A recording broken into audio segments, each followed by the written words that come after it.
So Apple is known for their multiple years of software update for their devices, with up to 6 years of getting the latest operating system updates. This year is no exception, with iPhones from 2019 getting access to iOS 26. My daily driver is a 14 Pro Max, the flagship iPhone from 2022.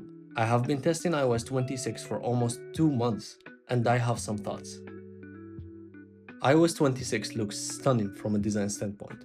The liquid glass elements throughout the UI are very appealing to the eye and bring a whole new feel to the day-to-day use of the device. Especially that this device has a 6.7-inch OLED 120Hz ProMotion display. Everything is so smooth and polished. The lock screen got new customization features with clock resizing options, depth effect, spatial scenes, and the lock screen widgets can be moved to the bottom now. The home screen has also gotten more customization options over iOS 18, with the addition of clear and color-tinted icons and widgets which look delightful. Even the colored icons have got this glossy look with more reflections around the edges, this gradient effect to not only first-party apps but also to third-party apps as well. And there are a bunch of other new changes that I enjoyed using, like a redesigned photo and camera app that are much easier to use now. Fun tip, you can tap this icon on any image to get this cool 3D effect.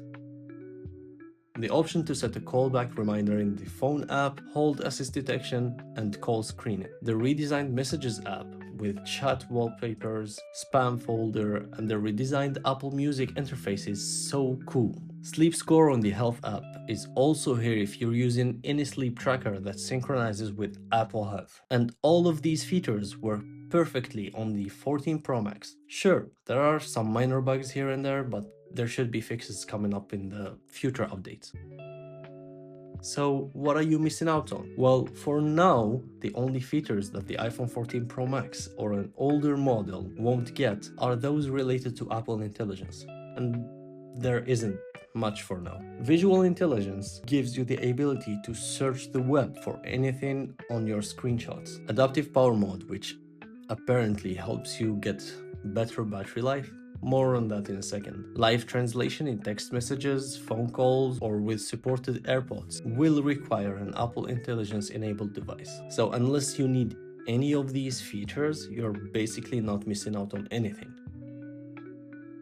Based on my day-to-day use, the overall performance of the device is very similar to how it was on iOS 18. It actually feels smoother with enhanced animations when swiping, opening and closing apps, typing, or going between different apps. But battery life hasn't been the best since I started using iOS 26. With iOS 18, I was only charging my phone once at the end of the day, getting 5 to 7 hours of screen time, but now I find myself having to juice up the afternoon to be able to go throughout the day. With 100% battery usage, getting me hardly 4.5 hours of screen time. I would give it a 6, maybe a 7 on 10 score, which isn't that bad. And I have also noticed more overheating compared to iOS 18. I don't know what's exactly causing this, but powering liquid glass and the new animations must be heavy on the phone's GPU, which causes high battery usage and heat rising faster. Hopefully Apple optimizes iOS 26 and future updates to make it more efficient, especially for older devices. Overall, I really like the experience of the fresh looking UI. The redesign has made my phone feel fresh and more pleasing to use. Even if that comes with the price of battery life, I appreciate a new look to iOS, something that we haven't seen since iOS 7. And in my opinion, it's worth it. I have been sharing more about my experience with iOS 26 on Twitter, so make sure to follow me there and make sure to be an early subscriber to this channel. That would help me a lot. Thank you for watching.